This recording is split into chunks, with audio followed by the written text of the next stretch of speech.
प्रस्तावना क्या है। सबसे पहले समझते हैं प्रस्तावना क्या होती है। प्रस्तावना यानी कि इंट्रोडक्शन मतलब परिचय। और जब भी आप लोग कोई बुक लेते होंगे, उसे पढ़ते होंगे, उसके पहले पृष्ठ पे प्रस्तावना दी होती है। उस बुक का परिचय दिया होता है कि उस पुस्तक के अंदर है क्या, उस पुस्तक के अंदर है क्या, उसको उस पुस्तक में दिए गए पाठों का को पढ़ाने का उद्देश्य क्या है। और हम पढ़ेंगे संविधान की प्रस्तावना।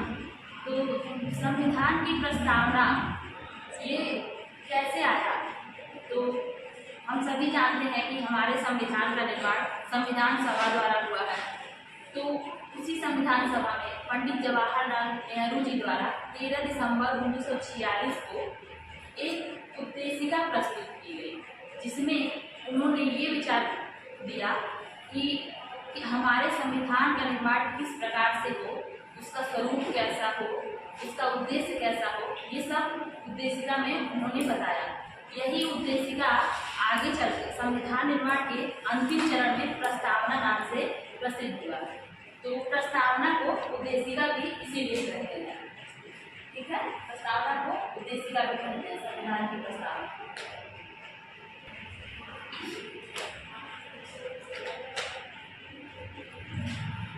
इसे उद्देशिका कहते हैं। तो हम ये जानते हैं कि भारतीय संविधान में प्रस्तावना को लिखने का विचार कहाँ से आया। हम सभी जानते हैं कि भारत का संविधान दुनिया का सबसे बड़ा लिखित संविधान है। ये कई संविधानों के अच्छी बातों को अपने अंदर समाहित किया हुआ है। कई संविधानों से इसमें कुछ प्रमुख बातें भी ली गई हैं। तो उसी प्रकार से प्रस्तावना लिखने का विचार अमेरिका के संविधान से लिया गया है, और प्रस्तावना की जो भाषा है इसे ऑस्ट्रेलिया के संविधान से लिया गया है। ठीक है, जो हमारे भारतीय संविधान की प्रस्तावना है कि हम भारत के लोग भारत को एक संपूर्ण प्रभुत्व संपन्न समाजवादी पंथनिरपेक्ष लोकतंत्रात्मक गणराज्य बनाने के लिए तथा उसके समस्त नागरिकों को सामाजिक, आर्थिक और राजनैतिक न्याय, विचार, अभिव्यक्ति, विश्वास, धर्म और उपासना की स्वतंत्रता, प्रतिष्ठा और अवसर की समता प्राप्त कराने के लिए तथा उन सब में व्यक्ति की गरिमा, राष्ट्र की एकता और अखंडता सुनिश्चित करने वाली बंधुता बढ़ाने के लिए दृढ़ संकल्प होकर अपनी इस संविधान सभा में आज तारीख 26 नवंबर को 1949 को मितिमासिक शुक्ल सप्तमी संवत 2006 विक्रमी को एतद द्वारा इस संविधान को अंगीकृत, अधिनियमित और आत्मार्पित करते हैं। तो इसमें हमारा जो अंतिम में है कि 26 नवंबर 1949 को इसे अधिनियमित, आत्मार्पित और अंगीकृत करते हैं। इसका अर्थ ये हुआ कि इसे हम अपनाते हैं। और संविधान, इसमें दो प्रश्न बनते हैं कि संविधान बनकर कब तैयार हुआ। तो संविधान 26 नवंबर 1949 को बनकर तैयार हुआ। उसी समय प्रस्तावना का भी अंतिम चरण पूरा हुआ। और संविधान को लागू कब किया गया। संविधान को लागू 26 जनवरी 1950 को लागू किया गया। इसमें दो प्रश्न निकल के आते हैं। और भारतीय संविधान की प्रस्तावना में विभिन्न प्रकार के प्रमुख शब्दों को समाहित किया गया है। अगर हम संविधान को पढ़ें तो प्रस्तावना को पढ़ें तो प्रस्तावना में संविधान से जुड़े 3 पक्षों का अध्ययन हम कर सकते हैं। जैसे पहला है स्रोत, संविधान का स्रोत। दूसरा है संविधान का स्वरूप।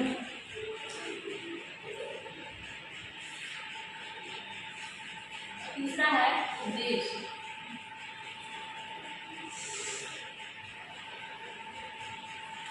तो संविधान का स्रोत क्या है।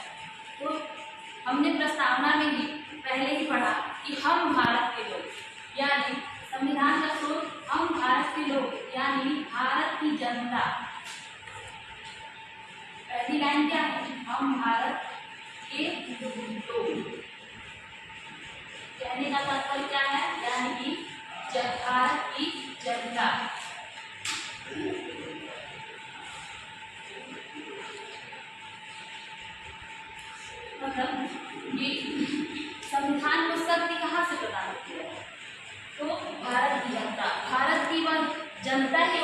है जिससे संविधान को शक्ति प्रदान होती है। अर्थात हमारे देश में सर्वोच्च कानून क्या है? संविधान। और उसको शक्ति कहाँ से प्राप्त होती है?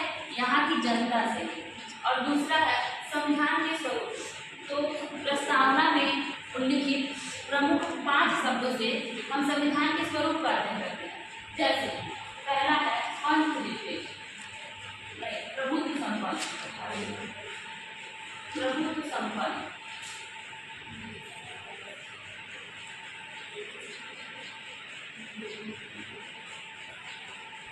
और समाजवादी।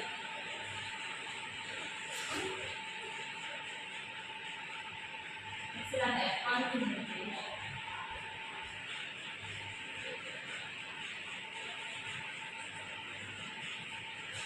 चौथा लोकतंत्र,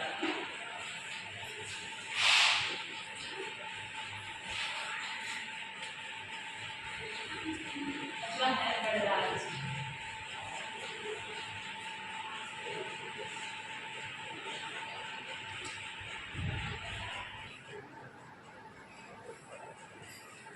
प्रस्तावना में लिखित ये 5 शब्द हमारे संविधान के स्वरूप के बारे में बताते हैं। आइए इन शब्दों का अर्थ जानते हैं। तो प्रभुत्व संपन्न, प्रभुत्व संपन्न अर्थात भारत अब स्वतंत्र राष्ट्र हो गया है। इसके ऊपर किसी ये अपने आंतरिक और बाह्य निर्णय लेने के लिए स्वतंत्र है। इसके ऊपर किसी के भी इसके ऊपर किसी भी दूसरे राज्य का अधिकार नहीं है। जैसे कि पता होगा कि भारत अंग्रेजों का गुलाम था। और दूसरा है समाजवादी। समाजवादी समानता की बात करता है। जैसे कि राज्य के कुछ वितरणों में उत्पादनों पर समाज का निर्णय अधिकार रहता है और ये उन अधिकारों को समान रूप से सभी व्यक्तियों को बांटने का प्रयास करता है। और भारत में अब ये मिश्रित अर्थव्यवस्था के रूप में इस समय चलता है क्योंकि भारत में अभी कुछ क्षेत्रों में सरकार का नियंत्रण है, तब कुछ क्षेत्रों पे निजी नियंत्रण भी है। और ये नेहरू जी के विचारों से प्रेरित है। और तीसरा है पंथनिरपेक्ष। पंथनिरपेक्ष से तात्पर्य है कि भारत राष्ट्र का अपना कोई धर्म नहीं होगा, भारत का कोई राष्ट्रीय धर्म नहीं होगा।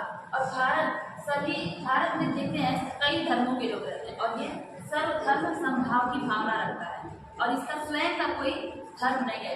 जैसे कि पाकिस्तान में देखें तो पाकिस्तान का राष्ट्रीय धर्म इस्लाम धर्म है। और चौथा है लोकतंत्रात्मक। लोकतंत्रात्मक मतलब अर्थात ऐसा शासन जो जनता के लिए जाना जाए, जो जनता के द्वारा जनता के लिए जाना जाए। इसके लिए अब्राहम लिंकन का आपने कथन पढ़ा होगा कि जनता के द्वारा जनता के लिए किया गया शासन लोकतंत्र कहलाता है। और पांचवा है गणराज्य। गणराज्य से तात्पर्य है कि भारत में जो भी संवैधानिक प्रमुख होगा वह जनता के द्वारा चुना जाएगा, लेकिन वह वंशानुगत नहीं रहेगा। जैसा कि ब्रिटेन में देखते हैं कि वहाँ का राजा चुना जाता है, वो वंशानुगत रहता है। और भारत में राष्ट्रपति का चुनाव होता है, प्रधानमंत्री का चुनाव होता है, सबका चुनाव होता है और जनता के द्वारा वो चुना जाता है। और संविधान के प्रस्तावना के उद्देश्य न्याय, स्वतंत्रता, समता, उद्देश्य है न्याय,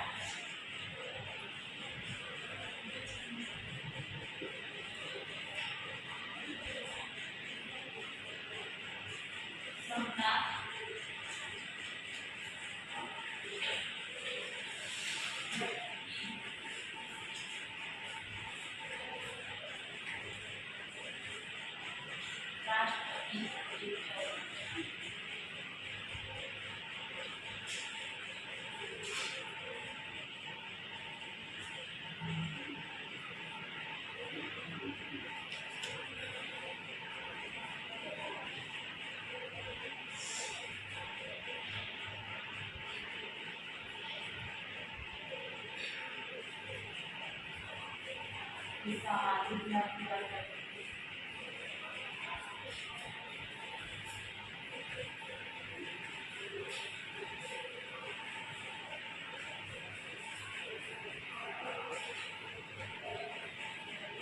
संविधान के उद्देश्य जैसे कि न्याय इसका उद्देश्य और 3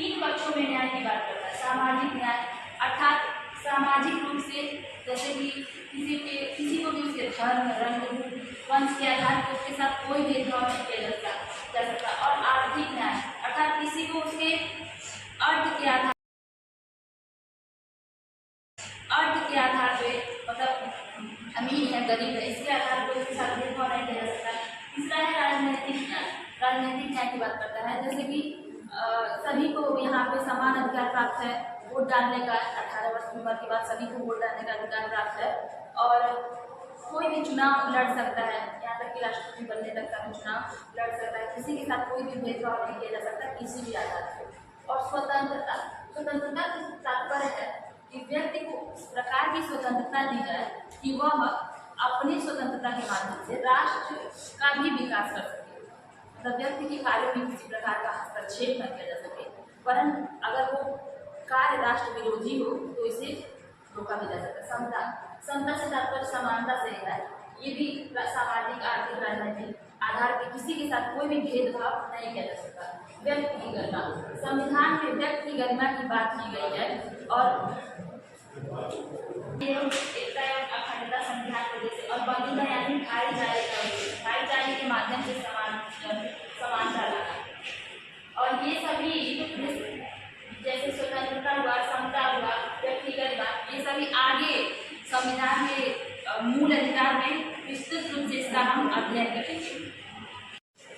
अब हम इस प्रस्तावना से जुड़े कुछ अन्य पक्षों के बारे में अध्ययन करेंगे। जैसे कि पंडित जवाहरलाल नेहरू ने इसे संविधान की आत्मा कहा है। इस पे यहाँ पे 2 प्रश्न बन गए। संविधान की आत्मा पंडित जवाहरलाल नेहरू के अनुसार प्रस्तावना संविधान की आत्मा है तथा भीमराव अम्बेडकर जी के अनुसार जो अनुच्छेद 32 है मूल अधिकार में संवैधानिक उपचारों का अधिकार, उसे संविधान की आत्मा कहा जाता है। और इससे जुड़ा वो है N.A. पालकीवाला एक है संविधान में, जिन्होंने कहा है इसे प्रस्तावना को संविधान का परिचय पत्र कहा है। जैसा कि शुरू में मैंने बताया कि प्रस्तावना का अर्थ क्या होता है, परिचय पत्र कहा है कि ये हमारे पूरे संविधान की परिचय देता है।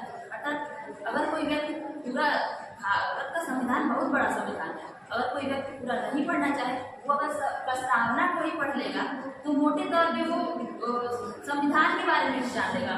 ज़्यादा तो नहीं लेकिन उसके उद्देश्य, स्रोत, स्वरूप, उद्देश्य के बारे में तो जान ही लेगा।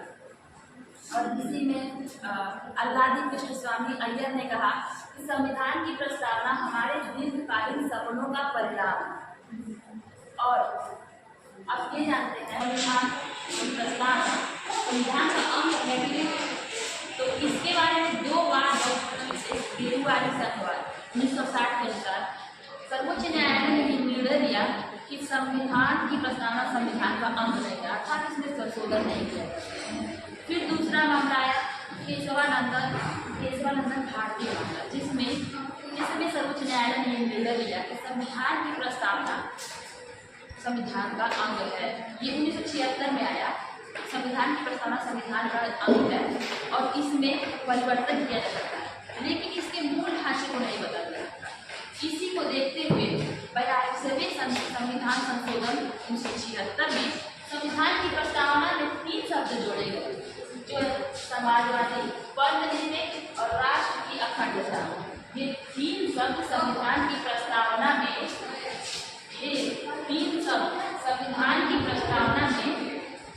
42वें संविधान संशोधन में जोड़े गए। 42वां संशोधन 1976 में 3 शब्द संविधान में जोड़े गए। संविधान की प्रस्तावना 1976 में ये 3 शब्द समाजवादी,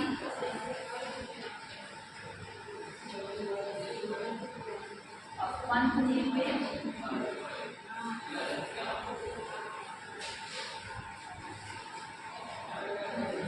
और अखंडता, ये 3 शब्द संविधान की प्रस्तावना में 42वें संविधान और बाकी शब्द इसके मूल ही है, जो जिस समय संविधान का निर्माण हुआ उसी समय। धन्यवाद।